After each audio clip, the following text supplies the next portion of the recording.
Que ma vie soit une fleur. Alléluia. Un parfum pour toi, Jésus. Alléluia. Que ma vie soit une fleur. Alléluia. Un parfum pour toi, Seigneur. Alléluia. Alléluia. Alléluia. Alléluia. Oui, Jésus est mon sauveur. Alléluia.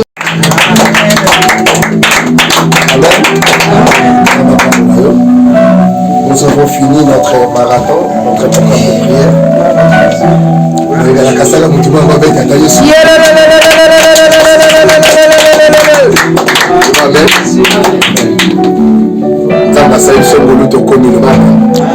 Que soit bitumba, mais Yesu azaka molongi. Amen. Que soit amena saki, mais Yesu asisi biso. Oya lo bakaya etika. Il est le oui et amen. C'est quoi le si amen. Amen. Amen. Aussi c'est prier la biso. OK, mais que nous comme la colia lo amen. Représenter le caïma beaucoup mais donc continuer prier. Amen. Alléluia. Amen. Amen. Alléluia. Amen. Amen. Alléluia. Amen. Amen.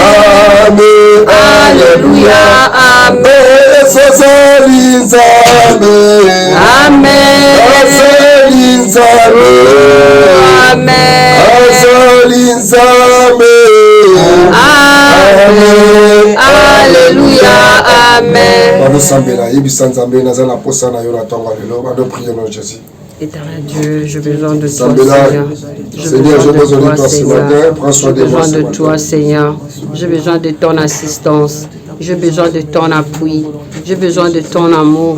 J'ai besoin de ton impact, Yahweh. J'ai besoin de toi ce matin. J'ai besoin de toi, Seigneur, à cette chute, Yahweh. J'ai besoin de tes bénédictions, Yahweh. J'ai besoin de tes grâces, mon Dieu, mon roi. J'ai besoin de tes dons, alléluia. J'ai besoin, Seigneur Dieu de gloire, Seigneur, que tu fasses de moi ce que tu veux, Yahweh. Rien que ta volonté, éternelle Dieu. Rends-nous disponibles devant toi. Rends-nous disponibles dans ta parole. Au nom de Jésus-Christ. Que ma vie soit une fleur. Alléluia. Un parfum pour toi, Jésus. Alléluia. Que ma vie soit une fleur. Alléluia. Un parfum pour toi, Seigneur. Alléluia. Alléluia. Alléluia. Alléluia. Alléluia. Oui, Jésus est mon sauveur. Alléluia. Alléluia. Alléluia. Alléluia. Alléluia. Oui, Jésus est mon sauveur. Alléluia.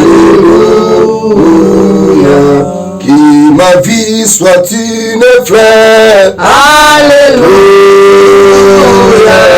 Un parfum pour toi, Seigneur. Alléluia. Que ma vie soit une fleur. Alléluia. Un parfum pour toi, Seigneur. Alléluia. Alléluia. Alléluia. Alléluia. Alléluia. Oui, Jésus est mon sauveur. Alléluia. Seigneur, tu pas moli en Zambé. Tu commissi bonheur na yo Zambé. La Bible nous dit il vaut mieux la fin d'une chose que son commencement. Amen. Nous avons commencé avec toi comme l'alpha, milieu Emmanuel et à la fin Oméga, Seigneur. Nous voulons terminer avec toi, comme l'a bien dit, tu es le premier et le dernier. Et toi qui es alpha et oméga. Père Yahweh, assiste-nous encore dans cette septième journée, Yahweh, Assistez-nous, Père de gloire. Parle-nous encore, Jésus. Nous avons besoin de toi, Seigneur. Qui t'a eu ça dans la 7e journée, ô Père de gloire. Père, yo mimoni ça. Dans les 7 jours, ô, Père Mokolo Suka, ô Nzambe, et à la perfection, la kachabo moya balana. Amen. Zamba Lola, naïdi qui so sali. Oso yanolenga qui so sali. Amen. Oh, tozo tambola. Oh, ce n'est que des persévérances de sang. Amen. Père, merci pour l'assistance na Nzambe, au bandek na biso, pour ceux qui na biso, au nom de Jésus. Amen. Amen. Amen. Amen. Amen. Amen. Amen. Amen. Obeteli Nzambe en bon compagnie. Amen. Amen. Le lozali 7e jour na biso ya prière. Puis clôture na biso ya séminaire na biso ezalaki ya 7 jours ya prière ya ouverture ya 7 jours. Tobandaki na Nzambe pe tokosuka na Nzambe. Loba amen. Amen. Tobaki lelo tozwa pena ta mingi te parce que ouverture ya 7e saut ezala ba branche ebele. Moi tokota ba branche ebele zate toko expliquer kaka mukie sima tokota na kati ya prière. Loba amen. Amen. Loba amen. Amen. Tellement que Nzamba lobeli biso mingi kobanda mokola liboso, mokola mibale, mokola misato, mokola minei, mokola 5 ya 6. Nzamba lobaki ebele. Nzamba expliquer biso makambo ebele. Tango ndanga liboso zo fongwa Nzamba expliquer biso. Tomonaki présence ya punda ya pembe. Soto lobi ndanga ça veut dire saut caché. Tomonaki punda ya pembe. Babi punda ya pembe wana aza kobenga. Bato bele bakanisaka punda ya pembe oyo abimaka la première saut azalaka Jésus-Christ. Baza la différence monene. Jésus-Christ azali oyo azali punda ya pembe na kati ya Apocalypse chapitre 19. Ye kulo komona ye azala mopanga pe okomona ye azala metole ebele na moto. Mais oyo tozomona azobima na première saut azala motole kaka moko. Motole ça veut dire la couronne. Azala couronne kaka moko. Pe okomona cavalier blanc oyo azala kati ya chapitre 19 azala épée. Mais oyo tokomona na chapitre 6 ye azala arc na maboko mais azala flèche te. Batindi ye mission na ye akende kobunda pe alonga. Balobi akei kobunda pe alongi. Ba expliquaki biso première saut ezali nini? Punda wana ya pembe moto mati likolo ezokumba oyo babengi ye vainqueur oyo bapesi ye arc babengi ye molongi. Ye wana nde bazobenga ye antichrist. Antichrist baintroduire ye na première saut. Makambo ezosalema eza déjà après l'enlèvement. Donc Nzambe akoya komema biso amemi eklezia na ye tokei kofanda na kimia. Ezali fin du monde te mais ezali oyo pasi ekosalema après enlèvement. Makambo ekosalema après enlèvement. Biso tokomata église ezali 1000 oyo te babrique oyo te mais église ezali corps ya Christ oyo atikaki na kati na biso. Akoya kozwa biso tomati tokei kovanda na repos tokei kobaka kopamisa biso mai ya miso na bapersécution oyo mokili oyo tosupporte na bapasi badouleur ya mokili oyo tosupporte. Ntango Nzambe akoya kozwa biso kozwa poasa nini apamisa biso mai ya miso. Loba amen. Akopesa biso na kimia akolatisa bato misusu bamitole tokovanda tokozela ti nombre ya baeli oyo bakokoka po te mokili ekangama basala mokili ya sika. Tokovandela 1000 ans tokozala feti pendant 1000 ans. Yango naza kosuplie yo il faut na moment oyo osupporte badouleur oyo. Soki okoki kosupporte badouleur oyo te ekozala mpasi ozala 1000 ans na Jésus. Loba amen. Amen. Toyebisa biso punda ya mibale. Tango abuki punda ya mibale. Punda ya mibale wana aya komema role ya punda ya mibale aya komema na guerre komema bitumba na kati ya mokili. Babi bitumba makasi ekozala na kati ya mokili. Bitumba kosakana te akomema bitumba. Le cavalier roux bazobenga ye cheval moko ya moto akomema bitumba na kati ya mokili ye mpe akolata corps lokola kaka bafaux prophète mais ye problème naye kozala destruction akoya kodétruire mokili akoya bato bakokufa banation na banation kotelema a cause ya punda oyo akobima ye role na ye akomema na kati ya mokili eza mpona komema guerre eza mpona komema bitumba eza mpona komema souffrance lisusu ya makasi na kati ya mokili loba amen wana tozomona ntango yesu kristo aza koprise aza kobuka so ya mibale ndanga ya mibale ntango azobuka tozomona punda wana azobima azokomema bitumba babi bitumba ekozala ya somo bitumba wana soki oza na persévérance te ndeko na ngai eza na bato bakolela eza na bato bakomilia na mino yango yesu azosenga biso tomibomba na moma oyo tomibomba totambola malamu parce que ntango akoya akuta na kati na yo ya mabe eza te akuta tashe na kati na yo te botango akobeta trompete omata elongo na basantu loba amen babi ntango yesu abuki lisusu l'agneau ça veut dire c'est Jésus quand l'agneau brisa encore troisième saut bible ezoloba punda mosusu abimi punda wana bazobanga ye punda ya moindo le cheval noir punda ya moindo mosala ya punda wana eza nini mosala ya punda wana aye komema nzala pasi ekokota lisusu tala ekozala bapasi ya basuccessive ebanda kolandama successivement donc lelo pasi lobi pasi douleur na douleur babi nzala ekokota na kati ya mboka okosomba ndenge nini bato bakokoma komitekama bayapa na yo bazwi bakangi bateki ame na yo desordre kosalema me bapesi ordre na punda wana okokomesire biloko nyonso me kosimba 20 te okosimba huile te loba amen ça veut dire akoki kosimba bosantu te kodétruire bonzambe te akodétruire na ye nyonso me bonzambe akoki kosimba yango te wana ezalaki na 3e saut 4e saut bazobenga ye le cheval pâle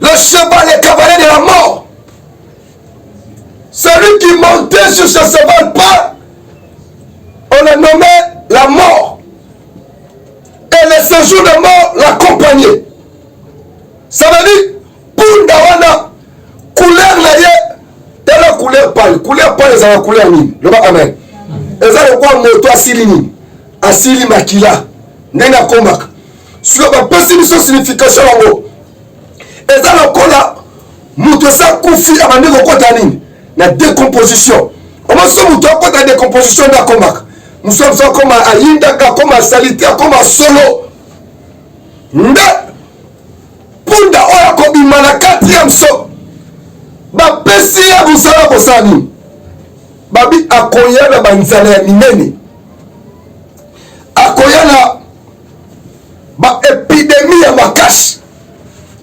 akoya na susu nini akoya susu na baguerre ya makasi koleka o première punda yaki nango koleka o deuxième punda yaki nango koleka o troisième punda yaki nango koleka o quatrième koleka o troisième punda yaki nango babi quatrième punda aza kwa nglobe tous les 3 cavaliers akomema pasi ya koleka baépidémie akoya ebele komona lokola épidémie tozomona lelo coronavirus mais koya na épidémie koleka même coronavirus babi akozala ya makasi traitement ekozala te nzala tozomona oyo nzala wana ekoleka ya makasi ekoleka ya suka bagere tozomona ekoleka bagere ya makasi nde moma oyo ntango ozotanga bible ozokela likolo apocalypse likolo okokomprendre guerre oyo bazoloba awa bagere minene babenga yango guerre armagedon ekozala dernière guerre Armageddon ekozala guerre ya munene, guerre ya makasi. Nekoya fin nini? Fin ya monde. Loba amen. Loba amen. Amen. So tangi Bible okomona na kata Apocalypse mata ba likolo mona guerre Armageddon. Ba guerre ekozala makasi. Ba nation nyonso bakosangana. Sur la révélation. Guerre Armageddon sur la révélation. Ba nation bakosangana toutes les nations. Pour combattre qu'une seule nation, qu'un seul pays. Banga va combattre Israël. Israël a causé le col à Kayaman, Yabasan. Armageddon, et ça le quoi créer ennemi, il y a Lucifer. À quoi rassembler, armer la moquille. Pour te attaquer Kayan Zambé. Et Gawane cause à Somo. L'agneau peut causer l'armée et l'antichrist de Lucifer peut causer l'armée. Et causer la bitumba. Mais la bisingaï, et la colonne va résaga kabasantu. Amen. Jésus-Christ a colonne la bitumba wana. Bagrel ya moto kokita. Amen. Et kopanza bango. Ça sera de grandes guerres. C'est pour cela nous avons supplié mutu mnyoso. Bisiko zali. C'est le moment de recevoir Jésus-Christ comme Seigneur et Sauveur. Parce que l'événement, est Salema. Et ça m'a sapoté. Et ça m'a cambo. Et tikali moise. Et ça dit. Et Salema. Parce que Christ a ça déjà la porte. Trompette et l'ingebeta. Ceux qui trompette et bêti les lots. Babissou bakokende. Babissou bakosani. Bakotikala. Bakotikala yango toza koexplike. Bakokotana. Na banga pasi oyo. Parce que pasi oyo. Ekotinda ebele. Bazo ba marque de quoi? Ba marque de bête. Le chiffre 666. Parce que yango nde antichrist akoya. Yene mtoko kofonga la porte. Porte dragon. Aben dans la bête. Bête akobima kotelema. Bête wana bakopesa ya pouvoir et pas dragon. Tango bête likosa kobima ya mibale akoya. Bakopesa pouvoir lisusu. Tango bakopesa pouvoir. Batu bakoma koadorer ye. Parce que bête wana balobi abana kosala ba miracle. Ba miracle minene. Alokitisa même moto likolo moto seni. Ekiti. À cause de la prodige. Et quand les gens vont voir des grands miracles, et bah tu vas comment adorer la bête. Et à instaurer système. Autoso kende vers un système voilà. À instaurer système unique. Motonios. Avant somba et loco. Avant compte en magasin. Avant qu'il y ait banque. Avant qu'il y ait ONG. Avant qu'il y ait classe. Avant qu'il y ait hôpital, avant ça les locaux nyonso la mokili awa moto wana il faut zaka la marque de quoi? Marque de bête. Amen. Loba amen. Amen. Loba amen. Amen. Amen amen. Amen. La bête a quoi instaurer un système unique. Bako bête ba marque wana bilongi. Ba signe wana bako bête wana main droite.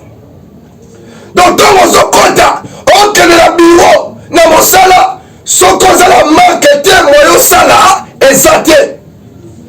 On a la marketing, moyen, autant de classe, et santé.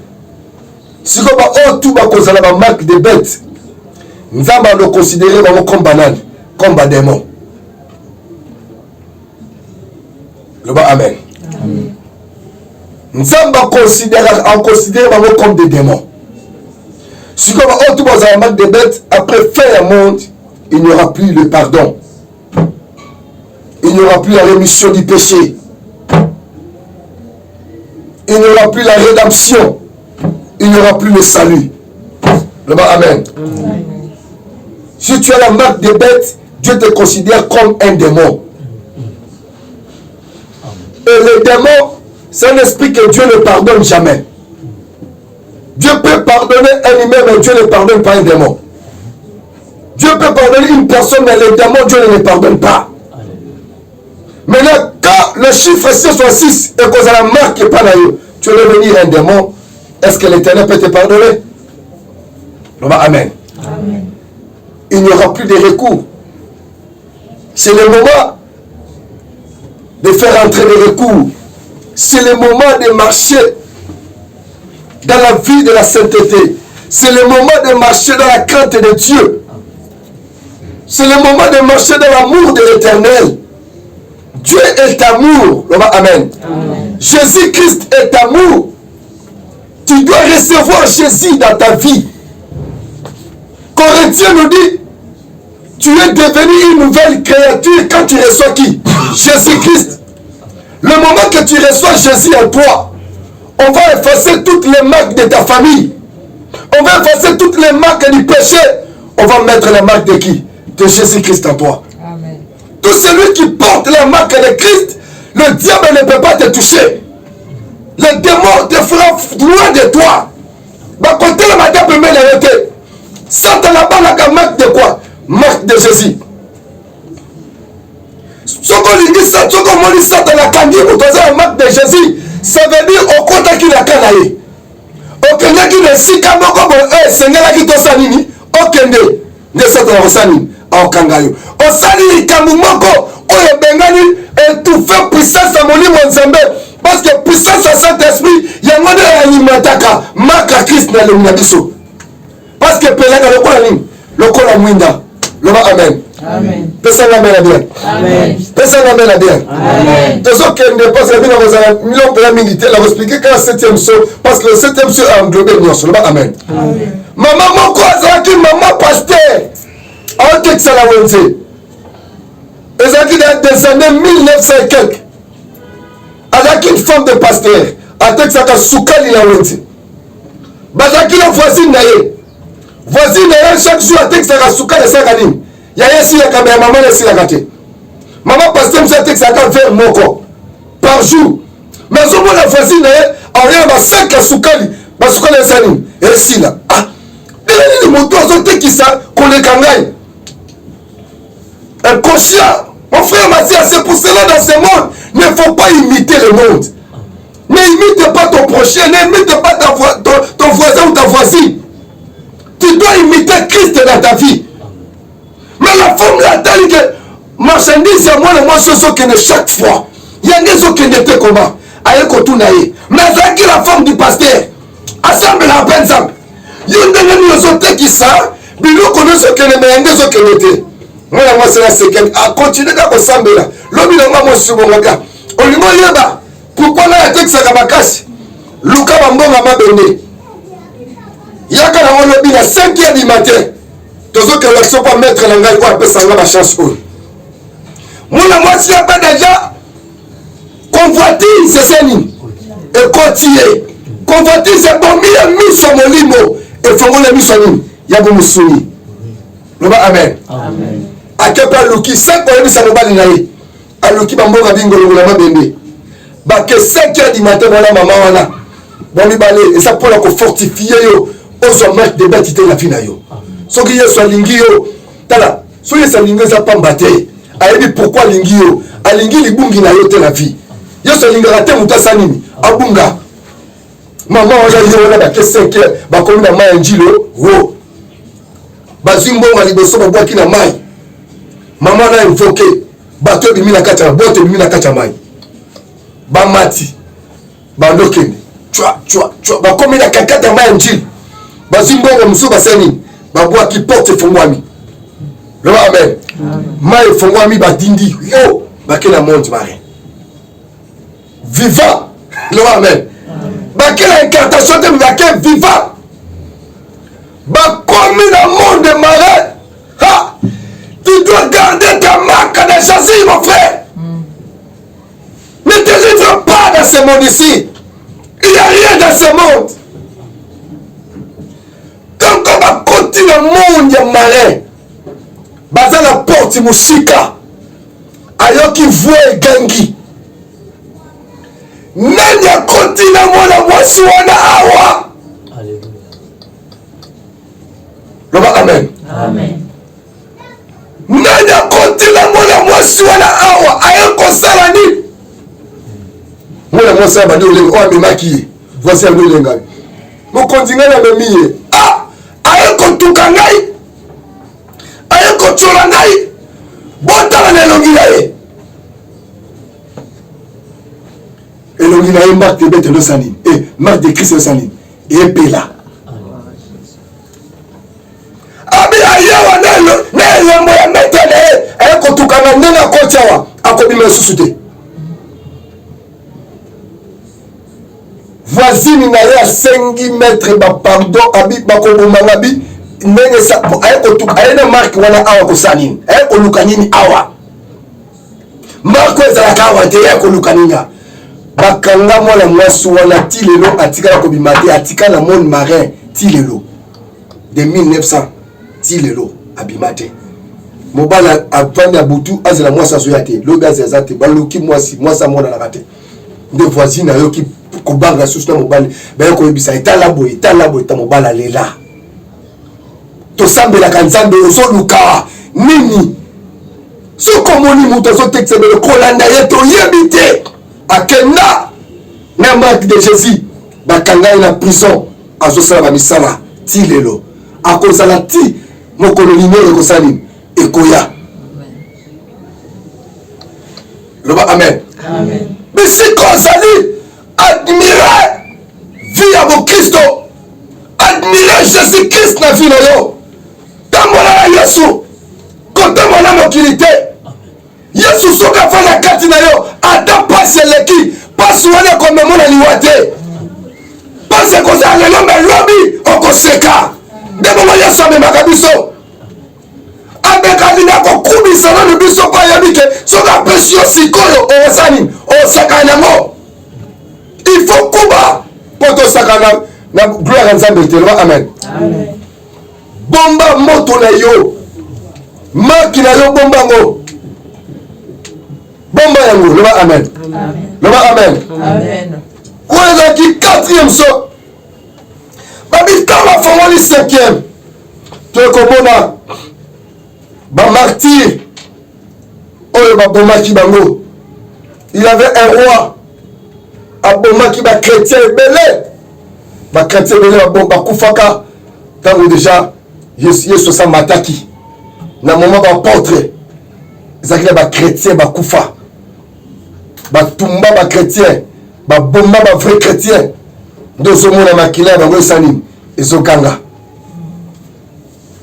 babomba bachrétien yaya mokristo bayebisaki biso tikala fidèle loba amen fidèle jusqu'à la mort vie ya mokristo ezali vie ya lipa na nguba te vie ya mokristo ezali lokola okozwa mai na pompe te vie ya mokristo ezali vie ya pasi ya souffrance ya persécution mais reste fidèle jusqu'à la mort fidélité okotika na mwa fidélité na mokili te fidélité na mort te mais fidélité en Jésus-Christ tu dois rester fidèle en Jésus parce que si okufi fidèle na Christ liwa natolokaka kombo liwa ezali changement de vie changement de mode de quoi de mode de vie c'est la mort loba amen bato baolela kaka moto akufa ezala mpasi mpo nzoto mais ezali changement ya mode de quoi mode de vie soki okufi na marque ya Christ okufi na fidélité à Jésus aussi mode de vie esengo loba amen mode de vie ezalaka ti kotaka elaka le même jour okata motema le même jour mode de vie esani echange eza te bakekunda te bakekunda posa pamba baselo yango ezalaka ti kotaka toka respiration ekei mode de vie directement échangé nzoto na yo etikali wana bato balolela boka nzoto apamba nzo wane molimo oyo eza nango te ka nzoto bato balela mabele loba amen mpasi kaka mpo azalaki ndeko na biso to papa eza mpasi me tolela nini mabele me vrai yo déjà bakolela soki okufaki na Christ automatiquement bamwange ya nzambe baye kozwa yo loba amen gloire eye kozwa yo nkembo eye kozwa yo esengo ekozala na lola bapesi yo robe ya sika loba amen corps ya sikozi mais soki okufi na kati ya lisumu to bakoya kosoki kozala mpasi baange l'âge de chute nde basani bazozwa yo bazokuluta yo mpe bazobenda yo bake osali so bamisala ya makasi souffrance et souffrance oke nalia nini nalia toma mais so kufi na Christ oke nalia nini ya repos loba amen amen wana oke kozala ozela bacompagnon na yo basani baya bamartire wana bakufa mpo na Christ baapôtre bakufa mpo na Christ loba amen Etienne martyr akufa mpo na Christ akufa azoseka amoni mode de vie ezochange amona nkembo loba amen apôtre Paul amona nkembo akumuwelela wakufa pesa memela bien akumolela qui me délivrer le secret misère ndio okofanda ndani la corps wana loba amen amoni nkembo mode de vie lola amisi nzambe la kosonga lisusu te na tikali awa zongaki osala mosala loba amen loba amen il faut qu'admirer Christ en toi Christ azali mode de vie na biso tovivre na kati ya gloire eza la gloire présent mpe la gloire future Christ akovivre biso na gloire ata awa soki ozoyoka ye mpe ozosala makambo azosala nini azoyebisa yo loba amen nde le plus grand problème eza na kati ya bakristo tozoyoka nzambe mais tozosala makambo azosala nini ayebisa biso te des problèmes eza makasi oyo bazoba le plus grand péché ezali désobéissance à la voix de qui de l'éternel donc ozo désobéir à la parole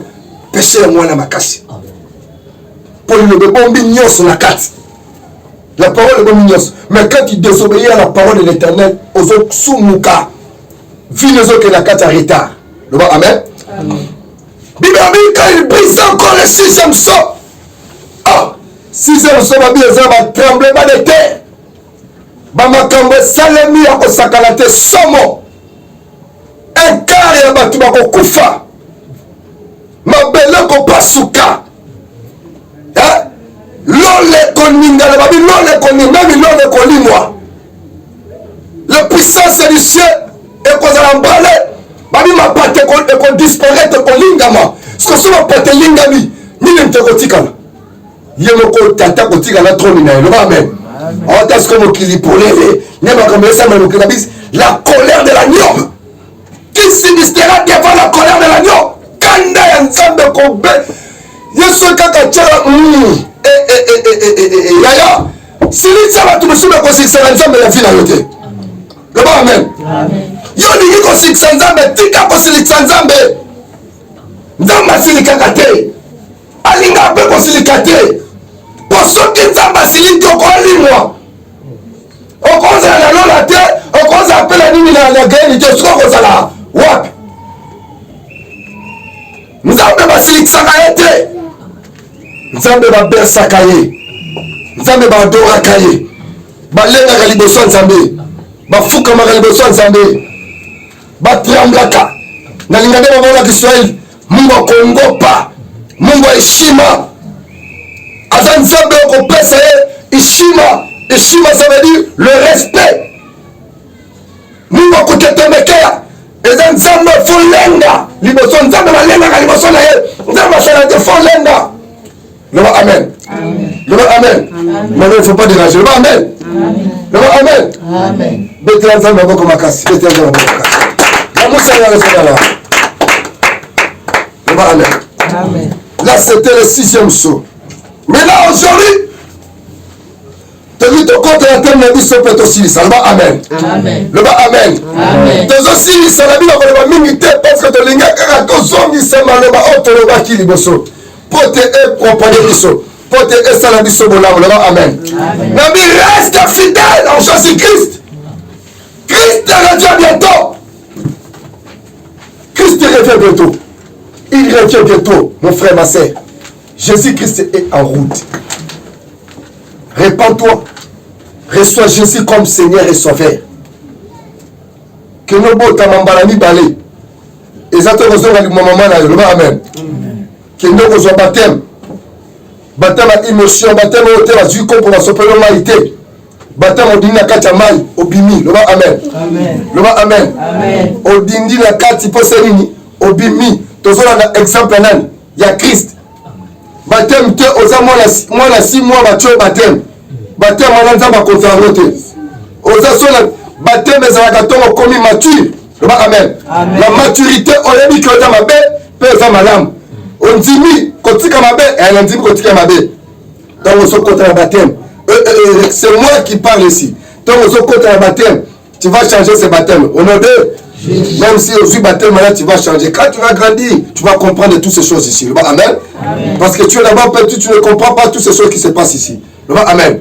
Donc, nous avons comme notre sika. Donc on dit Christ a perçu identité à sika. Alors l'identité à kala. Parce que nous sommes dans la moi ça dans la kata lisumu. Tant on dans la kata lisumu on a le mwaka tant on yambi Jésus. Tant on yamba Yesu le lisumu wana afin nzoto na seni apesio. Abandi ko protéger. Pote nzoto on est la moto makasi, il faut ko tawapi. Na kata mai. Tant on kota kata mai nzoto le sokwami. Pote eba na skoko ganga, il faut être baptisé par le Saint-Esprit. Amen. Amen. Amen. Quand nous sommes baptisés par le Saint-Esprit, et alors nous sommes baptisés du Saint-Esprit avant qu'on attende la maille. Nous sommes baptisés déjà avec le Saint-Esprit. Nous sommes par la langue avant qu'on attende la maille. Amen. Amen. Nous sommes baptisés la côte de la maille, nous parlons la langue sans baptiser avec le Saint-Esprit. Après nous baptiser la maille. Nous sommes baptisés avant de revenir dans la saut la vie d'Abisso. Il y a des sauts avant de protéger l'Abisso. Partout aux autres qui ont identité na biso ba ko différencier biso o za molimo nzambe to za molimo satan biso molimo nzambe ne muta différence na biso ba amen yango foko luka ko yamba Yesu sono yambi Yesu na vina yote eza pasi so po yamba ki ye obimaki sani zonga ye azaka maboko polele Yesu alinga kabasumuki mais alinga kalisumu te alingi moto azosumuka yaka osani osenga bolimbisi abi na yete pona bato deja baza kobika mais na ye pona bao baza malade muto malade nde talukaka nene munganga donc ça veut dire abi je suis venu pour les injustes tout celui qui marche dans le péché nde na ye pona bango mais solo tamana yakata droiture na ye pona yote poso yebinga mais nele pona ba o bazomela babange bazosama mabe ene motema bato basumu na ye pona bino ovi ozala ndoki ozala magicien ozala franc-maçon ekankar rose chrétien illuminati Christ a besoin de toi leba amen amen quelque soit bakisi no ozala ngo Yesu alingi yo kaka amen azala poso ya omichanger quelque soit pumbwaka na butu okanisi lokolo komi avion Yesu azaka na posa na loba amen aza na posa a utiliser yo okoma bongo siko na kata bonzambe loba amen loba amen yona ya butu na nzeta kombo wa olongo Afrique komi poto ce n'est pas problème Dieu a besoin de toi Jésus t'aime beaucoup likola nzeta kombo na yo Yesu alingi yo yaka tika nzeta kombo yaka corps ya Christ abada komemona kata de stase ba voyage ça la stase ba voyage à lokuta amen OK poto na butu na tomo zongo mixu obikuto dans la kata mbeto na libaya loba amen amen na butu elie misune bele bangombe mezoni na kata ndako na bolia ka biloko pauvre na butu ozolamba na ba resho na ndako na bino bona mabakoni na butu ozolata ba veste ya kosika na mitu kosika na ozongi na pana bino même qui ko le za la moté même vélo za la moté ata pusu za la moté yaka pa Yesu Kristo amen Yesu akope son bonheur bonheur ali boso za lola yami bala akope son bonheur yase nenga zo bala kata apocalypse na bina formé bango po bazala ba sacrificateur baza ba royaume sacerdoce pour la Christ pour te régner sur la terre yaka la Christ nde ko régner awa nando ko régner te na Lucifer ko régner te na bombasho ko régner te kuna za pasi ozomona te kozonyo koma yaya ozomona te kozona satan na yo bamelisa yo nini po tokumisaka mutu wana loba amen ya ko adorer Jésus pas Yesu tant oza ko adorer vie zo changer pesa nga bena bien pesa nga bena bien nakasa mutu bona bete na Yesu maboko makasi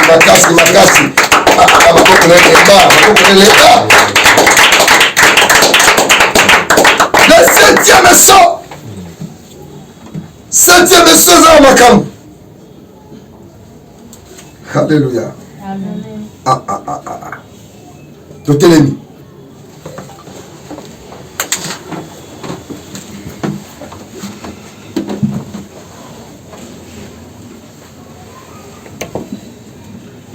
Ça va. Te fongo le livre la Bible la Katia. Apocalypse chapitre 8.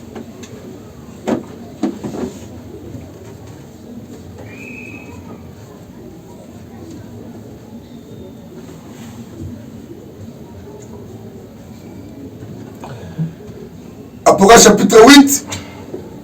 Nangi mutu moko tango na makashi. Chapitre 8, c'est la première verset par moi. Première verset par moi. Tanga la première verset parce que sobito tanga la deuxième voix, ce que tu as ta trompette, c'est trompette. Tanga ti na sixième. Ok. Premier verset, ti na sixième verset. Je vois Bible tanga.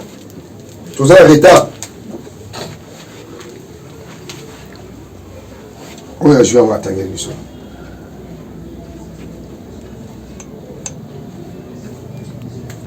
Alléluia. Apocalypse chapitre 8, de verset 1er jusqu'au 6e. Je lis au nom du Seigneur. Amen. Quand il ouvrit le 7e sceau, il y eut dans le ciel un silence d'environ une demi-heure. Ah! Tango bien ma casse, n'engagez jamais le bâtiment. Tango na force. Pour examiner le bâtiment, il y a ma casse yanguya. Tanga. Quand il ouvrit le 7e sceau, il y eut dans le ciel un silence d'environ une heure. Une heure! Non, une demi-heure.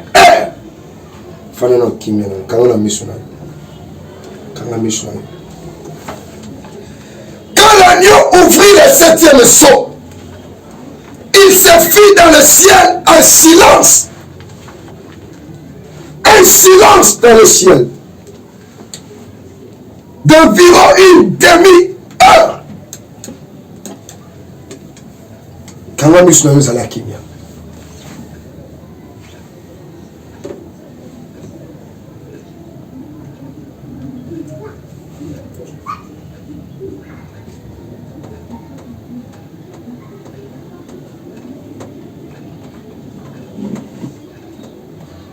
Qui apparaît dans ces bêtes là, Yesu maboko makasi, na niveau bêtes là, Yesu agneau maboko makasi. Bêtes là maboko makasi, maboko makasi. Maboko kuona que c'est bêtes maboko agneau te. Na vie bêtes maboko agneau. Pour agneau, parce que l'agneau a vaincu. L'agneau a vaincu. L'agneau a vaincu. Son orgueil. Jésus. Alors j'ai vu les 7 anges qui se tiennent devant Dieu. Cette trompette leur furent données. Un autre ange vint et se plaça sur l'autel. Ils portèrent à s'asseoir d'or. On lui remit de nombreux parfums pour les offrir sur l'autel d'or devant le trône, avec les prières de tous ceux qui appartiennent à Dieu. Et de la main de l'ange, la fumée de parfum s'éleva devant Dieu avec les prières de ceux qui appartiennent à Dieu.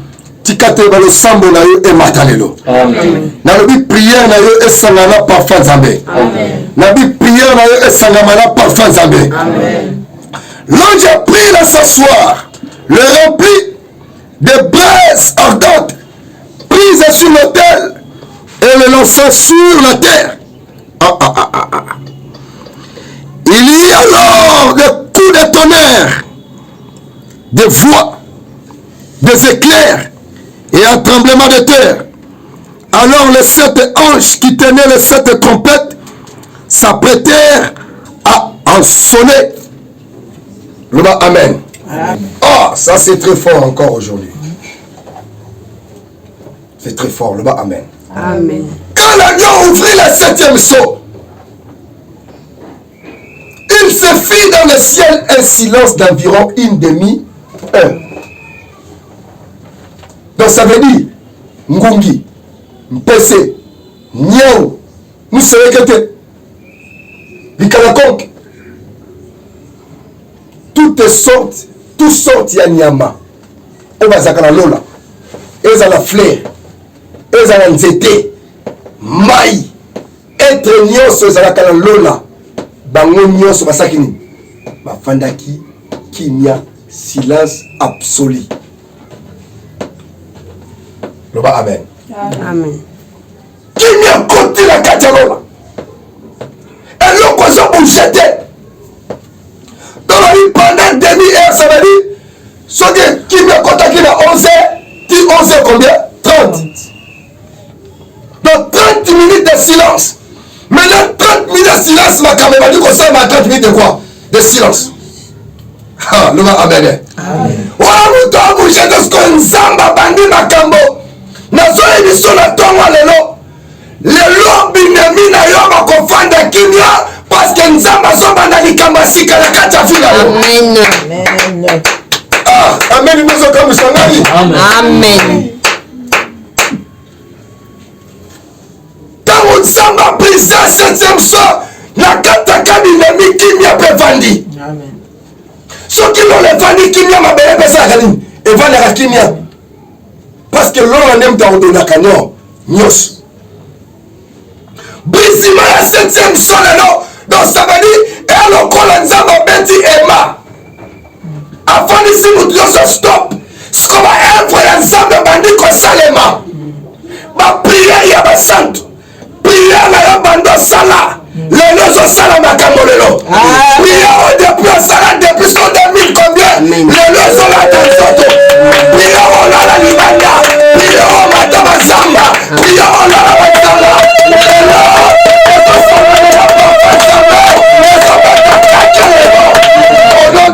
Jésus-Christ. Demi-heure, 30 minutes de silence. Les œuvres de l'Éternel, les bandits. Quelles sont ces œuvres? Alors j'ai vu les 7 anges qui se tiennent devant Dieu. Bazaki na ba trompette sambo. Moi to côté la carte c'est ma enseignement ba trompette santé. Parce que ma trompette présente ma enseignement yango. Mais evani la carte c'est 7 sauts. Mais babi tango bako banga ye. Baya ko briser. Le premier ange t'a koya ko sonner. Donc komona ba grielle ya moto ko sani et ko kita. Yango la zoko supplier yo. Kotika na mobilité, le amen. Amen. Kotika na mobilité pour monter kopela et koza la somo. Nela ko simba moninga. Nela ko kotela moninga akozala te. Papa na mama oya ko kima na gauche ko kima na droite bana pe akimi nzela bango. Papa po mabanga ya moto ko kita. Pesa nga mena bien. Amen. Un ange vint se placer sur l'autel. L'autel de l'Éternel était dans le ciel. Otelo tobanga mbeka o basi batumbaka bambeka moto zopela na kati hotel.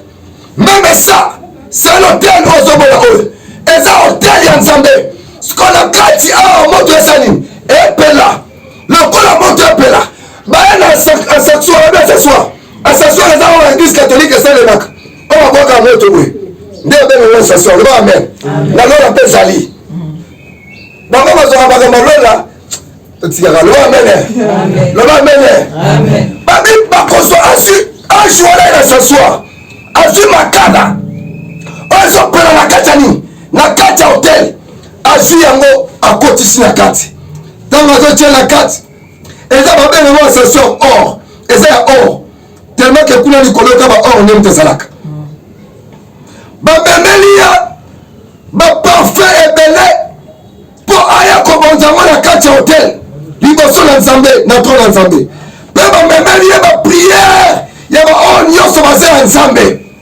e bazwi yango na maboko ya mwanji bazwi milinga ebandi komata milinga ya profeso mata ematiti liboso ya Nzambe donc basangisi bapriere basangisi makambo nyonso oyo anje ezwaki atie na kati ya ce soir babi milinga ebandi komata milinga oyo ekomi na trone ya Nzambe étant reconnu à trône ensemble, l'ange prit la s'asseoir, le remplit de braise ardente.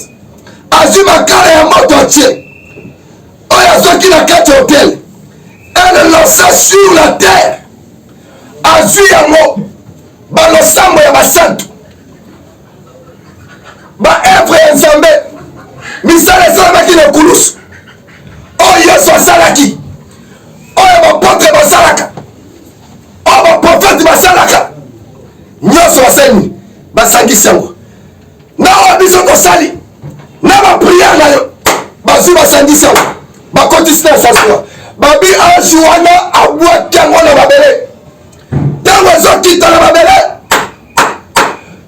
batonnerre ebandi kobeta, batremblement de terre ebandi kosalela, makambo ya mabe lisusu ebandi, bato bakolela. Il y a alors des coups de tonnerre, des voix, des éclairs et un tremblement de terre. Mingongo ekobima, mingongo wana kobima ezali ya bato bazonyokoma bazolela, bato babanda koganga. Tana kokita na mabele, batonnerre bandi kobeta, bakake ezobeta, bokofana ndako boye, boyoki kake beta, pa epanzi ndako mobimba, oyoki kula wana rompwe, kake ebetaki, epanzi rompwe mobimba, bato botu bazali na kati ya rompwe baseni, badindi. Maya njili epasuki mpona tremblement, babato bandalaka koya maya njili eseni, edindi. Le bas amen. Amen. Le bas amen. Amen. Des cris. Batu bakolela. Batu bakokanga. Okoki na wapi. Ba oyo nyeso. Ba boyaki yesu. Ba oyo nyeso. Ba bande ko adore bête. Bango nyeso bakokuta na mouvement wana. Le bas amen. Amen. Oyo nyeso zaki hypocrite, chrétien hypocrite. Okokuta na événement oyo. Chrétien idolâtre. Okokuta na événement oyo. Chrétien chien, okokuta na événement oyo. Eza esika kokima te. Okende koluka église, église ekozala te. Oluka ntoma kozala te. Okoluka mosakoli kozala te.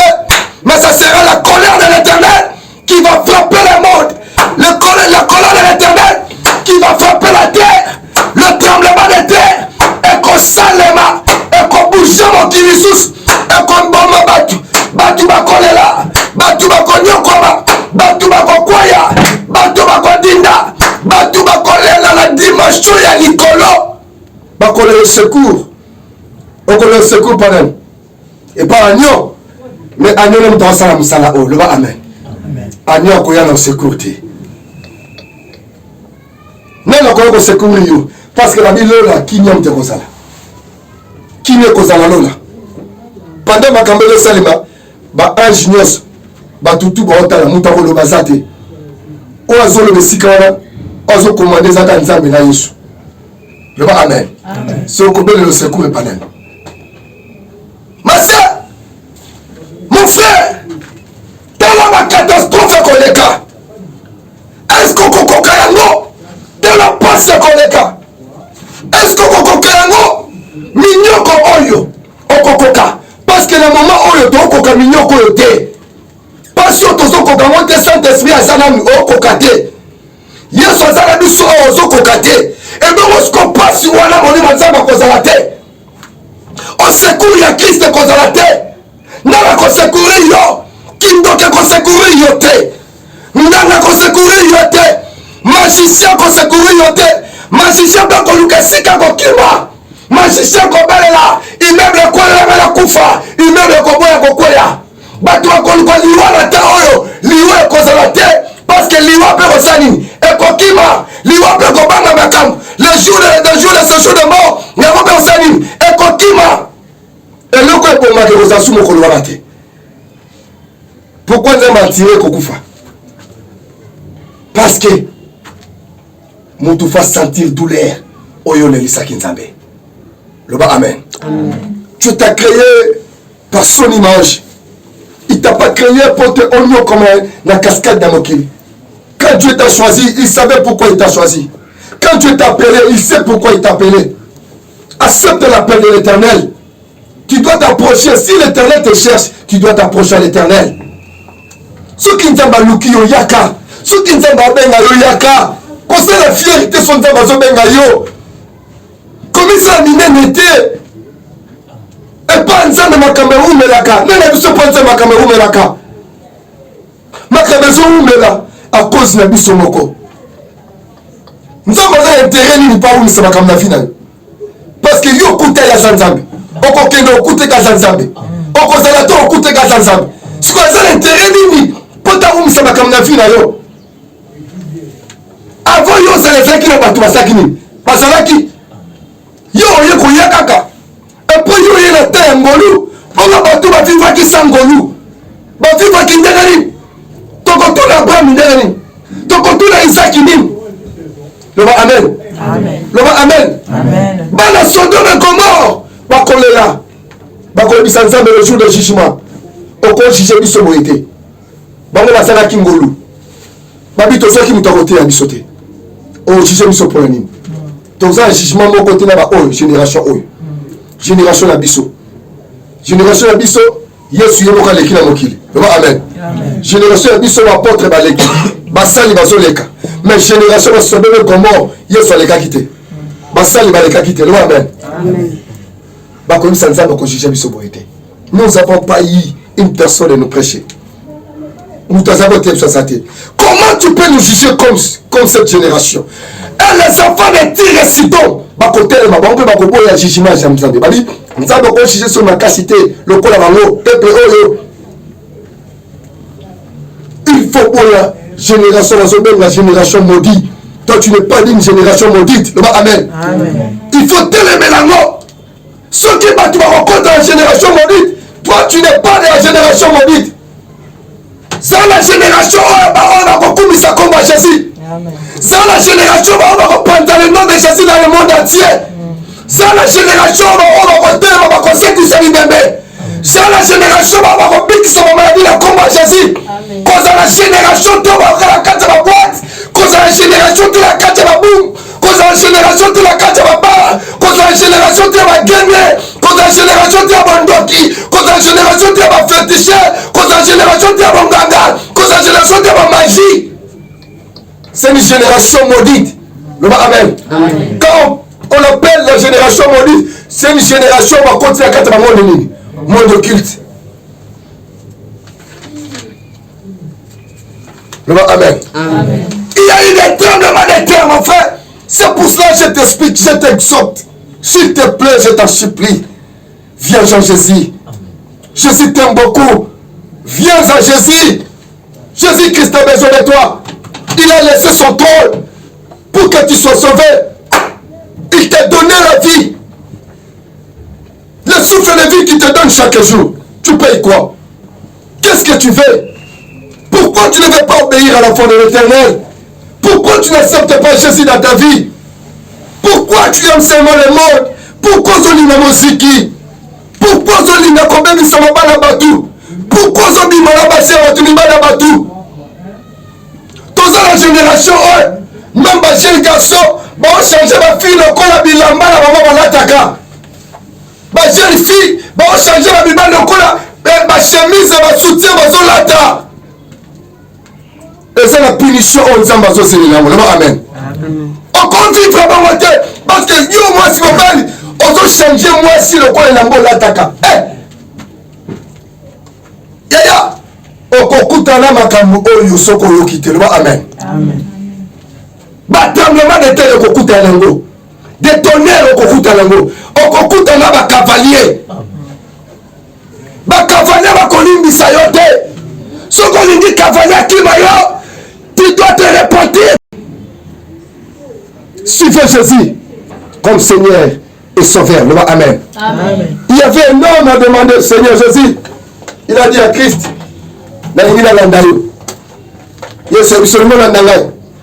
Ça va. Que nous habillons qu'on a sani. Kaba. Te kabilo qu'on a. Que nous pèsons la bola. Que nous soyons kaba. Amen. Amen. La Bible nous dit tristesse de contact à Motimanen. Yamotuana. Yesu atali bamabi. C'est difficile qu'un riche entrer dans le royaume des cieux. Amen. Ayoki motema maman pour babisi akama bilo connaître landa Yesu. Oyebite futur réseau c'est là yo. Yandengeni. Amen. Amen. Kolanda Yesu za patient. Pesa ngame la bien. Amen. Kolanda Yesu za patient. Amen. Kolanda Yesu. Passez. Kolanda Yesu. Ça passe. Comment ça passe? Pourquoi le baiser passe? Comment ça passe? Ce qu'on a été. Amen.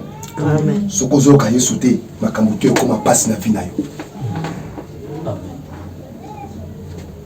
Ce qu'on a été, nous sur la vie na yo comme une passe. Mais ce qu'on a été, peut au sali. Makambu oyazo yebisa yo na vie na yo tu est comme une facilité. Attends au moins la passe pas ça nous facile. Pas on est qu'on dirait longtemps té. Au consent il lamba lelo mais après 3 jours dans ma de ma valise. Amen. Amen. Amen. Amen. Amen. Christ revient bientôt. Jésus revient bientôt. Le silence est dans les ciels. Christ est en train d'opérer.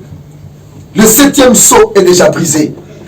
Il y a des tonnerres, il y a des éclairs, des voix, des tremblements de terre. C'est la souffrance. Nakatamoki. C'est la souffrance dans ce monde.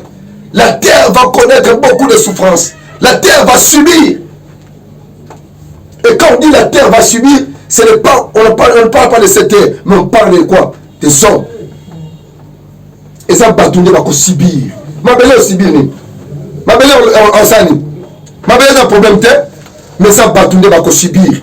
Au baboy kokangama Yesu. Amen. Amen. Nazo condamné tes maman, nazo condamné tes papa, nazo condamné tes yaya, mais nazo senga yo. Je t'en supplie, viens entrer dans l'amour de l'Éternel. Amen. Jésus est amour. Christ est amour. Christ t'aime beaucoup. Yesu alindio mingi. Tika kosala kaka mabe wana. Yaka pas Jésus. Yaka. Cherchez d'abord quoi? Le royaume des cieux et sa justice. Cherchez ça. Quand on est chercher le royaume, c'est de porter Christ en toi. Amen. Amen. Porte Christ comme un sac. Porte Christ comme le Seigneur. Porte Christ comme ta chemise. Partout que tu as Christ à ta main. Parce que quand on dit chercher le royaume, c'est Christ, c'est lui qui est le royaume. Amen. Et quand il vient en toi, il amène tout le royaume en toi. Amen. Il réside en toi. Et tu vivras comme un roi sur la terre. Amen. Qui vit dans le royaume. Ce sont des présidents. Ce sont des princes, des princesses, des reines et des rois qui vivent dans le royaume. Amen. Amen. Osa prince Yanzambe, pe princesse Yanzambe. Amen. Mokolo oyo kozalate. Amen. Amen. Bisiko zali mokolo kozalate. Yakapa Jésus. Yambe na motema mobima. Amen. Amen. Bisiko zali tombo na loboko na yo. Zoli sa prière le kolo Yesu. Tamokoya. Kotika ngaite. Nalela te. Nazanga yo te. Eloko moko te. Ekabola nga na yo. Napusani pembeni na yo. Na tongo ya lelo. Kota na motema na nga. Fanda na motema na nga. Au nom de Betela Yesu aloko.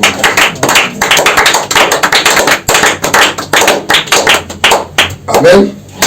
Amen. Amen. Amen. Amen. Amen. Amen Jesus. Amen. Esa amen Jesus. Amen. Esa amen à bien. Amen. Esa amen à miliki. Amen. Esa amen à chocolat. Amen. Esa amen à bachela ba tomate na kati. Amen. Amen. Esa ba tomate to le amen. Amen. Amen ba miliki wala fo eyokana. Lola fa yokana le amen. Amen. Silence c'est la lola donc on peut ça amen. Amen. Ça veut dire miliki lola se continue kati na. Amen. Mais la médicale comme la médicale mobilité. Amen. Amen. Il y a moteki à l'eau, il y a moteki à mobilité. Moteki à l'eau aussi la seconde mais il y a mobilité la seconde mais à l'eau aussi la raté. Il y a si à l'eau les vannes au tonda. Il y a mobilité sur le ngaka pour tongo la mkanda tongo be mukate mususu. Le moteki à l'eau. Le bi dama jalo. Dama jalo Hein? La parole. La parole. Loba, amen. Loba. Jésus, avant d'une femme, voilà Samaritain, a dit, l'apôtre Bakia ou le Kélé Bleu Barolia, Basongi Boy, ah, il y a un talon de Kakabambi, alors il y a des Damas Nangaï, Damas à papa Nangaï, Damé Ao. Il y a des mamans qui s'est salé, maman. Non, j'ai mangé déjà la parole. Amen. Le banza me dit le banabiso, et débile la biso. On lit en gros autondu, et tikalio pour la libéla. Autant mon amour pour la libéla, mais faut autant mon amour pour la libéla. Faut se lire à 6 heures. Parce que c'est comme la 2 heures, l'union c'est fidèle. Amen. Mettez la histoire dans la place.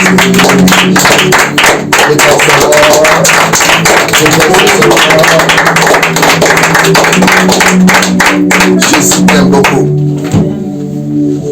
Message à clé, il y a que rappeler mon tour que Jésus t'aime beaucoup.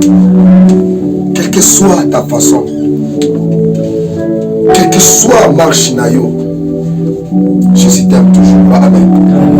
Allez comme on a été na marche ya oété azala posa monayo avec le chemin naïe, le chemin de la vérité, le chemin de quoi? De la vie. Amen. Jésus-Christ est le chemin de la vérité et la vie. L'amour n'a qu'à chemin la vérité et la vie.